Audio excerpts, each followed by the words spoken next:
Жалпы бүгін айтатын тақырыбым Vue.js фреймворкы кішігірім шоу болады. Laravel, өйткені Laravel екеуін қосатын болсам, бұл жерде уже ауқымды неге болайын деп тұр. Талқылаймыз. Мен Артықбаев Нұрдәулет Бауыржанұлы, бұл Pixsoft компаниясының full stack разработчигі. Қазылудың 2018 жылғы түлегі. Жұмыс программист болып жүргеніме 1 жылдай болды. Яғни мен қазір Pixsoftқа келгенге дейін Otis деген охранный агентствода жұмыс жасадым. Ол жерде 9 айдай жұмыс жасадым. Ол жерде негізгі мен атқаратын жұмысым ол Яндекс картамен жұмыс жасау. Онда мысалы бізде компанияда машиналар бар, 20-30 шақты машина, солардың қайда жүргенін реал тайм, яғни қазіргі уақытта қайда жүргенін GPS-те картада көрсету.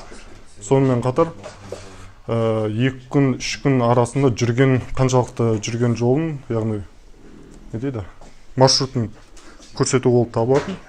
Сонымен қатар анализ жасауға әртүрлі графиктер қолдану болып табылады.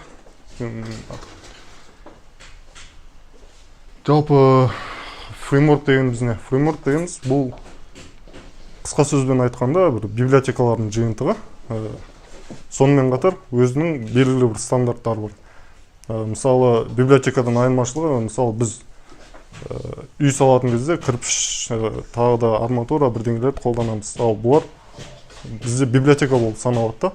Ал ғимараттың өзі, оның стандарты бар, қалай салу керек екен. Бұл бізде фреймворк болады.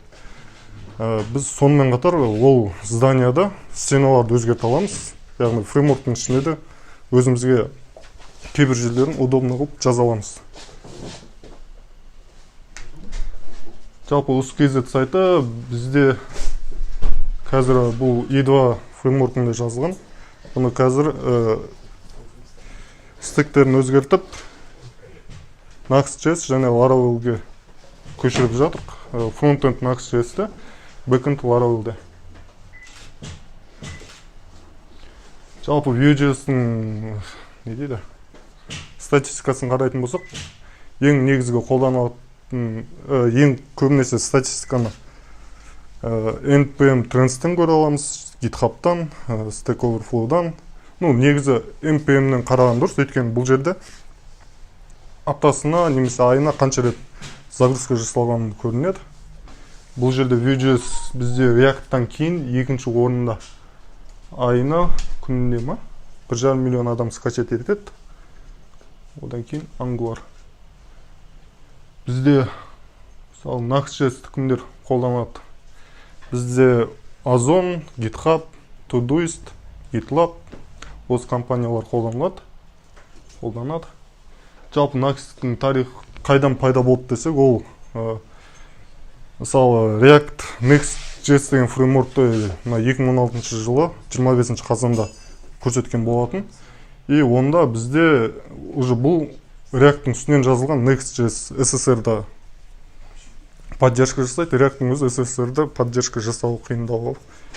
И сол кезде мынау Себастьян Шопен деген сол Next.js-пен танысқанда, и бір аптадан кейін сол Next.js-ның өсуінің динамикасын қарап, неге сондай нәрсе жасап шықпасқа деп, ядро ретінде Vue.js-ті алып жасап шығарған. И жалпы Next.js-ның ядросын қарайтын болсақ, онда Vue, VueRouter, Vue.js, Babel, Webpack қолданылады. Webpack деген жалпы бұлардың бәрі. Vue-дің өзіне келетін болсақ, бұл клиентте орындалатын приложенияны жасауға арналған фреймворк. Бұл, яғни Vue.js бізге нелер ұсынады? Бізге head reloading, head replacement, ошибканы консолдар көрсетеді, и реттелген Webpack. Яғни бізде Webpack-та уже дайын конфигурациялармен бірге келеді, и оны біз өзімізге егер кейбір жерлерін өзгертетін болсақ, оңай өзгеріледі. И роутер, экосистема болғанда бұл жерде оны поддержка жасайтын группалар бар. солайынан айтатын болсақ. И бізде сайтты жасаған кезде SPA и SSR болып екіге бөлінеді. SPA дегеніміз single page application, яғни бұл бір беттік сайт. Бір беттік сайттың кемшіліктері ол SEO и time to content дейді, клиентке көрінгенге дейінгі уақыттың көрсеткіші.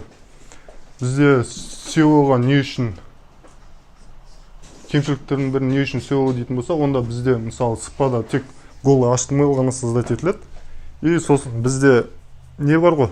Google боттар бар ғой, анализ жасайтын. И бізге сайтқа кірген кезде голый HTML-ді көреді, бір жерде еш нәрсе жоқ деп шығып кетеді. Немесе бізде JavaScript үлкен болуы мүмкін. И ол мысалы Google бот ол JavaScript-ің бәрін оқып отырмайды. И былай өткізіп жібереді да, біздің сайттан шығып кете береді. Ал сервер-сайт рендерингтің артықшылығы ол беттің жылдам жүктелуіне мүмкіндік береді. SEO и превью жасауға болады. И time to content.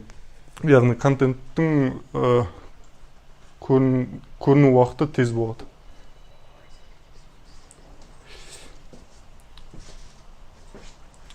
И бізде жалпы Next.js-тің структурасын, директорияларының структурасын қарайтын болсақ, ең бірінші Assets-те бізде SAS пен LESS, яғни CSS-тер, фонт, суреттер и шрифттер бәрін осы asset деген файлда сақтаймыз. Ал компонентте біз кәдімгі мысалы екі-үш жерде қайталанатын кішігірім мысалы бөлімдер болады, соны бір компонентке орналастырып и осы компонентке сақтап қоямыз. Layouts дегеніміз бұл базовый шаблондар сақталатын жер. Яғни бізде мысалы админканың шаблоны бөлік болады и user интерфейстің шаблоны бөлік болады. И осы жерде соответственно сол аты бойынша береміз, қайсысын қолданатынымыз. Және де оны мысалы мына жерде empty деген пустой шаблон создать етілген. И соны біз просто layout empty деп қоса саламыз, қосу оңай.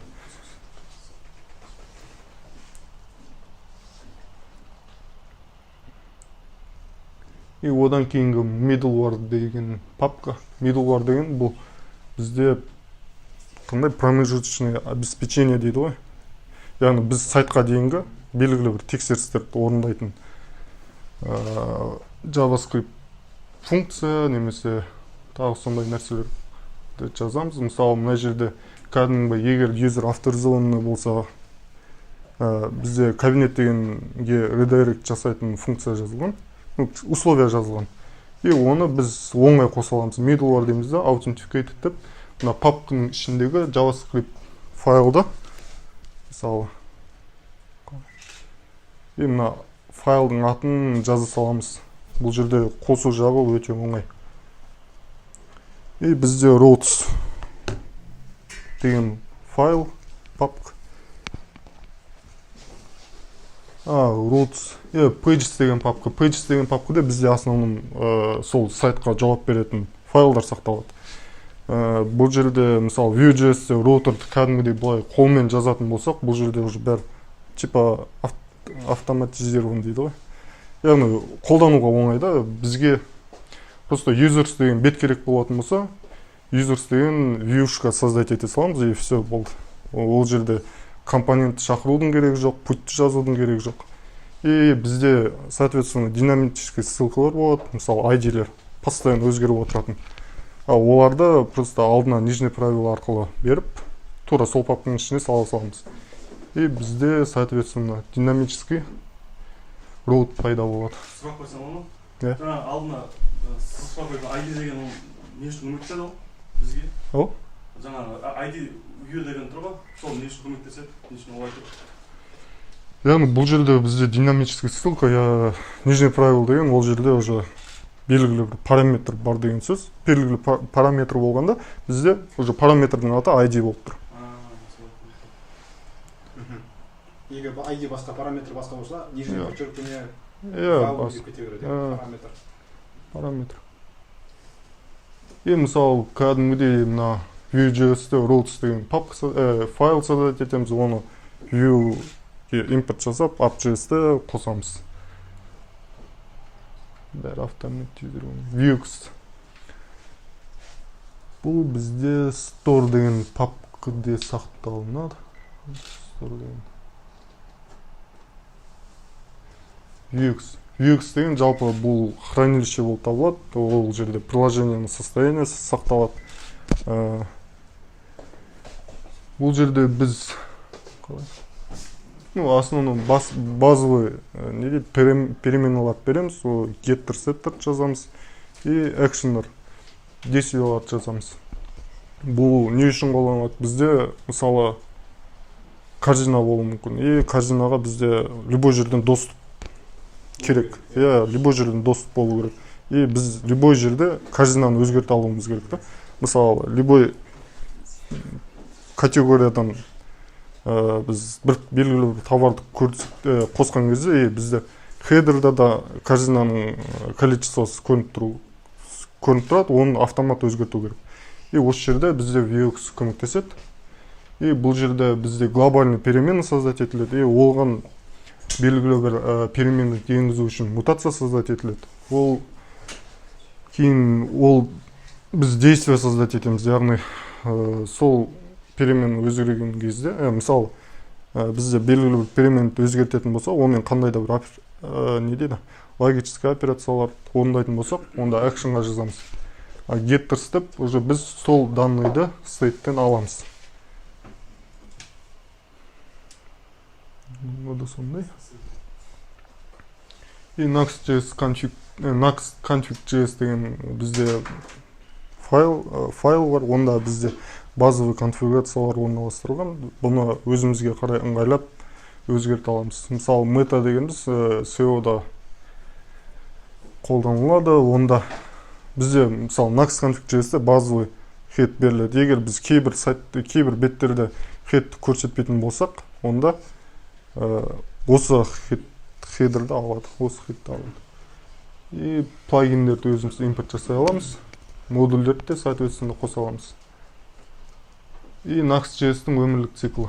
Бұны кез келген разработчик білу керек деп есептеймін, өйткені фронтенд разработчик. Өйткені кейбір жерлерде не болуы мүмкін. Мысалы, ашық біле шығады, ол неден екенін өздері түсінбейді. Бір жерлерде дом элементтер доступны емес. И бұны қарамасақ, оны түсіну қиын. Қай жерден ашып шығып тұрған. Бізде ең бірінші серверде init жасалынады, одан кейін роутта тексеріледі, валидация жасалады. И соңында асинхронный датаны аламыз. Бұл жерде белгілі бір датаны бізге қайтарады. Одан кейін created деген метод бар. Ол бізде view инициализация жасалған кезде қосылады. Бұл жерде бірақ бізде әлі дом элементтер ешқандай доступны емес. Ал mounted-те уже бізде дом элементтер доступны, белгілі бір нәрселерді уже қолдана аламыз. Белгілі бір, мысалы, ID-мен или кез келген переменаларды өзгерте аламыз. И назарларыңызға рахмет. Осымен бітті.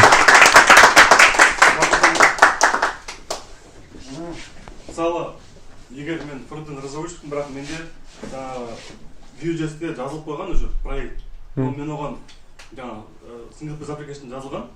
Мен оған SEO-ға поддержка жасау үшін SSR-ді қоса аламын ба? SSR. Оны қалай жұмыс істеуге болады? Тиімді ме? Онда істеп көресіз бе? Мысалы, SSR-ді қосуға болады. Vue.js деген библиотека бар. Оны өзім қолданып көрген жоқпын, бірақ лучше сразу дайын нәрсені қолданған дұрыс, дайын велосипедті қолданған дұрыс. Лучше жаңа нәрсені ойлап тапқаннан гөрі. И мысалы Vue.js-ді қолдануға болады. Vue.js-ді қолдануға болады. Оның кейбір жерлерін қолмен істеу керек, ал бұнда встроены сразу.